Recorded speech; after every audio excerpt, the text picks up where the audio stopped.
बंधुओं, वर्तमान समय में नैतिक चरित्र का पतन होना एक बहुत बड़ी समस्या है। हमारे देश के दार्शनिकों ने, संत महात्माओं ने जो ज्ञान दिया, संदेश दिया, शास्त्र और पुराणों की रचना की, उसके एक एक शब्द में जीवन है, शांति है, सुख समृद्धि है। आज के संदर्भ में जो हम लोगों के बीच समस्या और विवाद देखने को मिल रहा है, उसका यही कारण है कि हम आंतरिक बातों को न सुनकर, न जानकर बाह्य चीजों को ही सही समझ बैठे हैं। इस संसार में सुख की कामना, समृद्धि की कामना, शांति की कामना संसार के प्रत्येक प्राणी करता है, पर वह यह नहीं जान पाता कि इसकी प्राप्ति कैसे होती है। सही ज्ञान, सही अनुभूति नहीं होने के कारण आज के मानव समुदाय भटक गया है। जब जब इस देश में, चूंकि मैं यह कहना चाहूंगा कि पूरी दुनिया में यदि सबसे सुंदर, सबसे अच्छा और सबसे पवित्र जगह है तो वह हमारा देश भारत है। भारत के धरती पर ही भगवान राम अवतरित हुए हैं। इसी धरती पर भगवान कृष्ण, बुद्ध, नानक, कबीर जैसे बहुत सारे दार्शनिकों ने जन्म लिया है और समाज सुधार में, लोगों की समस्याओं को समाधान में एक बहुत बड़ी भूमिका निभाई है। तो हम अपने समाज में, अपने परिवार में, अपने भाई बंधु में जो कुछ भी बांटते हैं वह हमें किसी न किसी रूप में प्राप्त होता है। समझने वाली बात यही है कि लोग समझते हैं कि कोई खास व्यक्ति हमारे दुखों का कारण है, उनके प्रगति का बाधक है, और इस चीज के समाधान के लिए उस व्यक्ति का अहित कर बैठते हैं, इतना तक कि प्रतिशोध की भावना में हत्या तक कर देते हैं। पर क्या इससे उनकी वो समस्याएं कम होती है? कभी नहीं। अगर हम अपने जीवन में प्रतिशोध के कारण, लोभ लालच के कारण किसी की हत्या करते हैं, किसी के यहां चोरी करते हैं, झूठ बोलते हैं, तो वही चोरी, झूठ कई गुना बड़ा होकर के हमारे जीवन के मार्ग को अवरुद्ध कर देता है। मान लिया जाए किसी की हत्या हो जाती है, एक हत्या के बदले एक दुश्मन को हटाने के वजह उसके विरोध में आपके साथ सैकड़ों दुश्मन, चूंकि उस व्यक्ति का जितने भी रिश्तेदार हैं, भाई बंधु हैं, सब के सब आपके दुश्मन हो जाते हैं।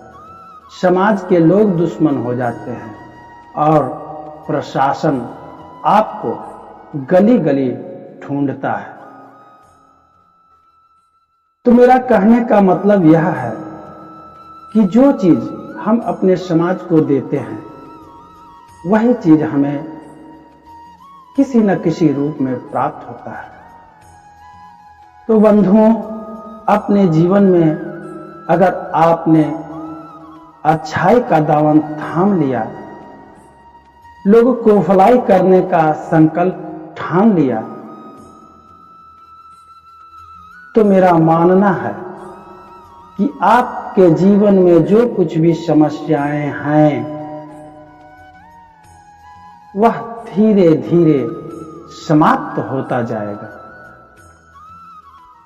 और इस संदर्भ में आगे हम कहना चाहेंगे कि आपने देखा होगा, शास्त्र पुराणों में पढ़ा होगा, बहुत सारे कहानियां ऋषि महर्षियों और तपस्वियों की आती है, भगवान की आती है। वह संदर्भ है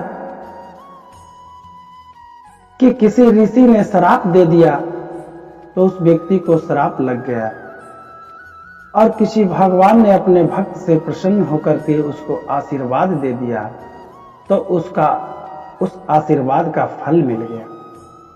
ताकि इसके पीछे का विज्ञान क्या है, इस पर मैं यहां चर्चा करना चाहूंगा। आशीर्वाद हो या श्राप हो, वह हमारे जीवन की, हमारे श्वासों की एक ऐसा निर्धारित समय होता है कि उस समय में हम जो कुछ भी कामना करते हैं, वह अक्षरतः सत्य हो जाता है। यही वजह था कि उन संत महात्माओं का इस अवस्था का ज्ञान हो गया था, और जब भी वो इस अवस्था के परम अवस्था को महसूस करते थे तो अपने आप को ईश्वर के प्रति समर्पित कर देते थे, ध्यान में चले जाते थे। तो वह अवस्था को हमारे देश के दार्शनिकों ने इंगुला, पिंगला और सुषुम्ना के माध्यम से समझाने का, लोगों को सचेत करने का काम किया है। तो समझने वाली बात यह है कि 24 घंटा के अंतराल में, चूंकि हमारे शरीर में श्वास का आना जाना है, वह कभी रुकता नहीं है, और रुक जाने के बाद कभी शुरू नहीं होता। तो जब तक हम इस जीवन में हैं, परमात्मा का आशीर्वाद हम में प्रवाहित हो रहा है, तब तक इस चीज को जान लेने का प्रयास करना चाहिए। बंधुओं, मनुष्य की श्वास की अवस्थाएं 3 तरह से गतिमान होती है, जिसका नाम है इंगुला, पिंगला, सुषुम्ना। आप इसे इस तरह से समझ सकते हैं या विचार कर सकते हैं कि हमारी शरीर के अंदर जो ये श्वास की जो प्रक्रिया चल रही है, जब यह दाएं नासिका से होकर के प्रवाहित होता है तो इंगुला की अवस्था होती है। जब यह श्वास की प्रक्रिया बाएं नासिका से होकर संचालित होता है तो इसे पिंगुला की अवस्था कहते हैं। और जब दोनों नासिकाओं से एक समान श्वास की प्रक्रिया संचालित होता है तो इसे सुषुम्ना कहते हैं। और यही सुषुम्ना की अवस्था है जिसमें माँ सरस्वती विराजमान करते हैं। और इसी सुषुम्ना की अवस्था में जो कुछ भी हम अपने मन वचन कर्म से बोलते हैं वह अक्षरतः सत्य हो जाता है। इन अवस्थाओं के ज्ञान नहीं होने के कारण आज बहुत सारे लोग कुछ भी बोले जाते हैं, कुछ भी बोले जाते हैं, लेकिन सावधान हो जाइए। अपने इस शरीर में समाया हुआ आशीर्वाद रूपी परमात्मा के इस रहस्य को समझिए कि जब भी आपके अंदर सुषुम्ना की अवस्था प्रवाहित हो रही है, श्वास रूपी सुषुम्ना की अवस्था चल रही है, दोनों नासिकाओं से एक समान श्वासें चल रही है, उस समय आप खुद को परमात्मा को समर्पित कर दें, उनकी ध्यान में लग जाएं, क्योंकि यह अवस्था परमात्मा से मिलाने का, उनके अनुभूति कराने का एक बहुत अच्छा समय होता है। और कोशिश रहे कि इस अवस्था में हम किसी के साथ दुर्व्यवहार ना करें, क्योंकि गुस्सा में बोला गया इस समय की वाणी अक्षरतः सत्य होती है। तो बंधुओं, हम यही कहना चाहेंगे कि हम अपने जीवन में, अपने ऑफिस में, अपने फैक्ट्री में या जहाँ भी काम में होते हैं, लोगों के प्रति अनायास ही गलत गलत तरीके का कमेंट्स करते हैं, बातें करते हैं, गालियाँ देते हैं या दुर्व्यवहार करते हैं, श्राप देते हैं, तो ऐसा काम ना करें। यह जो जीवन मिला है, इस पर परमात्मा की बहुत बड़ी कृपा है, एहसान है। यह जीवन मिल जाना ही परम पिता परमेश्वर का सबसे बड़ा आशीर्वाद है। इस चीज को समझना और परमात्मा के प्रति अपने कृतज्ञता एहसास को महसूस करना बहुत जरूरी है। आज के जीवन में जो नैतिक मूल्यों का, नैतिक शिक्षा का पतन हुआ है, उससे आज के दार्शनिक विद्वान लोगों को गंभीरता से लेने की जरूरत है। हमारे ऋषि महर्षियों का जो दर्शन,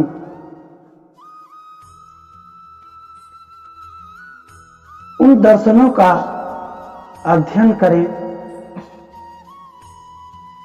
तब आपको यह एहसास होगा कि हमारा यह जीवन इतने लोगों के कृपा पात्र का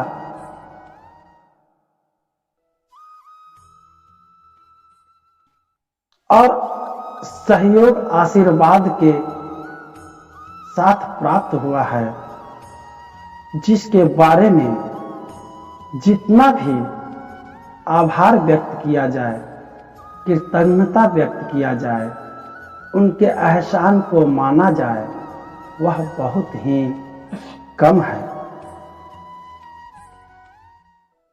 आज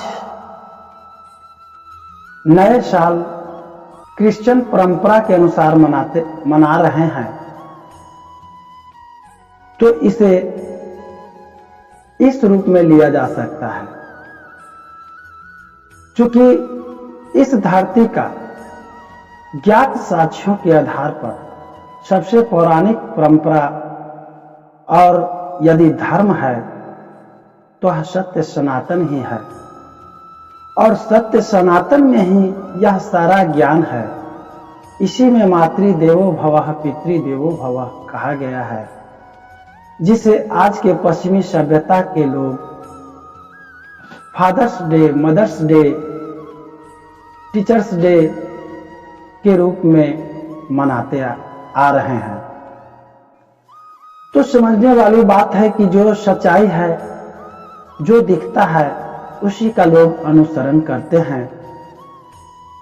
तो इसमें गैर धर्मावलंबियों की दोष नहीं है, दोष हमारी अपने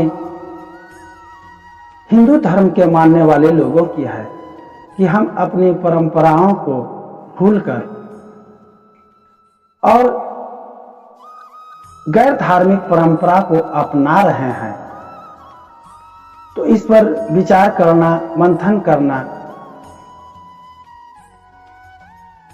जरूरी है। और इस जीवन में सबसे बड़ी जो बातें हैं, समझने वाली बातें हैं, वह यही है, कोई भी इंसान, कोई भी व्यक्ति बुरा नहीं होता। वक्त, हालात, परिस्थिति उसे बुरा करने पे, बुराई कराने पे मजबूर करता है। तो इन सब सारी चीजों को मिलाकर अगर कहा जाए तो यह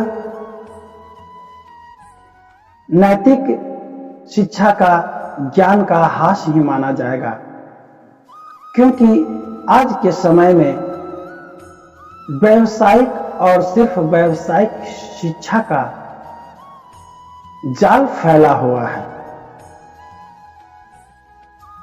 तो सबसे पहले समझने वाली बात है कि शिक्षा का मेन उद्देश्य क्या है। हमारे दार्शनिकों ने शिक्षा का मेन उद्देश्य जीवन यापन के साथ नैतिक मूल्यों का विकास करना है और इसका पालन करना है। पर पश्चिमी देशों की व्यावसायिक शिक्षा का उद्देश्य जो है, इससे अलग हट करके है। इसमें आर्थिक प्रगति को प्राथमिकता दिया जाता है, इसके बदले नैतिक मूल्यों का कोई महत्व नहीं रह जाता है। तो अगर अपने इस जीवन में सुख, शांति और समृद्धि को प्राप्त करना है तो अपने पौराणिक परंपरा जो दार्शनिकों ने बतलाया है, उस पर विचार मंथन करने की जरूरत है। आप सबों ने हमारी बातों को सुनने और समझने का मुझ पर जो एहसान किया है, इसके लिए बहुत बहुत धन्यवाद, आभार।